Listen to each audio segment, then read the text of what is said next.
Hi, I'm Maribeth Quinn, a mixed media artist, and today I thought I would show you how I've been working in my sketchbooks to really find what's next for me in my work. You know, occasionally you just hit these walls and you realize that it's time to explore again and to find something new. And so I have really set about doing this in my sketchbooks with my landscapes and my floral paintings. And every day I'm just doing tons of small paintings like you see me doing here. This one is a floral painting, and I thought that I would share with you what my techniques are for really trying to stretch my boundaries, for also making really loose and free marks, and to try to spontaneously find something new. So, one of the things that I have done here is I have adopted using new tools that are kind of unfamiliar to me. So, this spatula shaper tool that I'm using is not a real common thing for me. And so, I'm mainly working with this to begin with.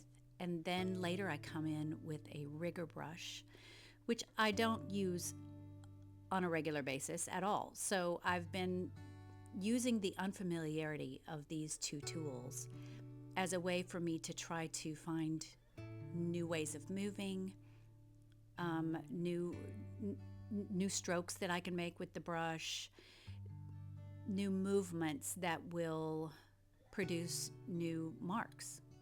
So that's one thing. The other thing is that I'm working with extremely limited palettes. I typically am only using two colors. In this case, I think this is ultramarine blue and acrylic paint, and then a flame orange acrylic ink, along with some black and white paint. So it's an exercise in seeing how many colors I can make. It's an exercise in creating a painting with value, lots of varying values by using the white and the black.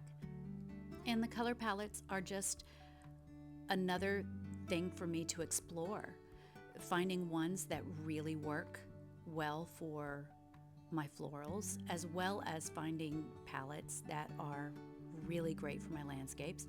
This is really important information.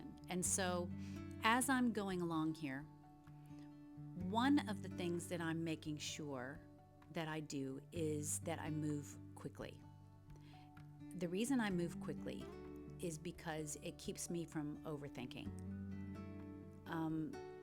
Now you see I've pulled in my rigger brush and I'm just thinning out the paint, and I'm just going to make some vines and some stems and leaves, and I'm practicing with holding the brush in different ways, seeing what works well. I'm making sure that as I make the leaf structures, that I'm not tarrying on them too much. I'm sort of mashing down those long bristles of the rigger brush to see what they do, what different shapes I can make as far as the leaf is concerned, and I'm just sort of trying to stay as unattached to the outcome of the painting as possible. It's more like I'm just trying out, like test driving a car.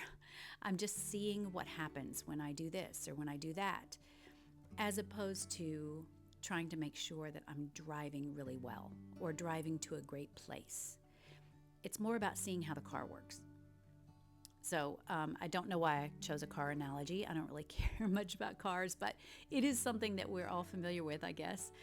But so now I'm using this really large, sort of clunky shaper tool to lay in my flower formations. And the reason I really wanted to use this tool is because one thing that I know that I want in my future work is I want it to be looser. I want it to be more free. I want it to be somewhat abstract, but also representational. And with both my florals and my landscapes, I feel like I'm always trying to find that perfect sort of Goldilocks ratio of representational to abstract. And I'm still exploring it. I'm still trying to find it. And so the only way to find it is by just doing lots of painting. So you'll see me here mixing lots of different colors for these flowers. I'm trying to get lots of variation and have that variation itself in value and color to add dimension to these flowers and not spend as much time worrying about the shape of them as much. So that is another way that I'm staying loose and free, is by just moving on, using a lot of different colors in the flower, not trying to spell anything out or get really descriptive. I'm wanting the viewer to use their imagination a lot. So now I've got a really dark value mixed up here, and I'm just putting them sort of at the base of these flowers to sort of give them a central point from which they're emerging. And I'm also darkening some of the stems against this lighter value background and just seeing how I like it. You know, sometimes it's nice to have not such extreme variation in value. So I'm trying to figure out what I like. What do I want? Do I like the contrast of the really high to low value, or do I like it to be more soothing and less stimulating? So these are all just explorations, and after I finish each one, I really am just sitting with it and looking at what I like, looking at what I don't really care for, what I can sort of leave behind.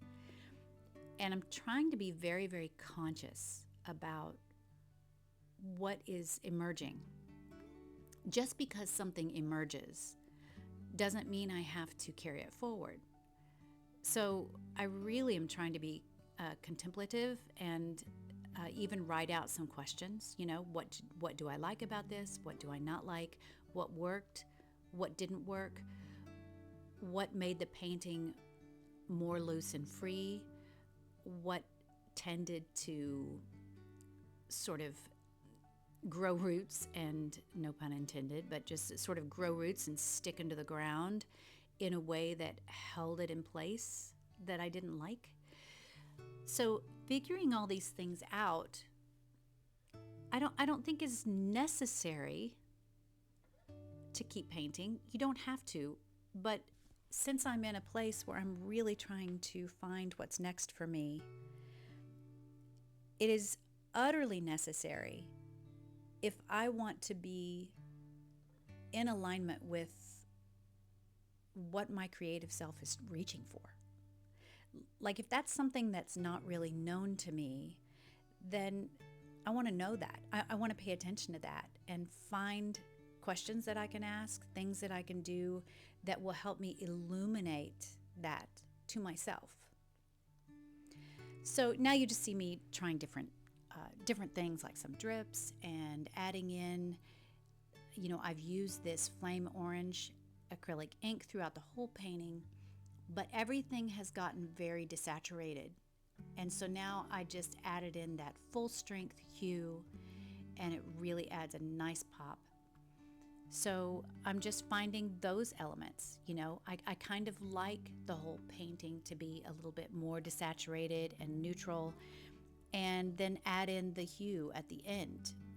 So it's just an exploration. Here's the finished product. There's a lot of things in here that I really like, some not so much. This is my accordion A4 sketchbook, concertina sketchbook, that I can do a sketch side by side, and then I can roll them all out and look at them all at once. It's so helpful in this process. I can write down what colors I've used, what tools I've used. so I can really refer back to these.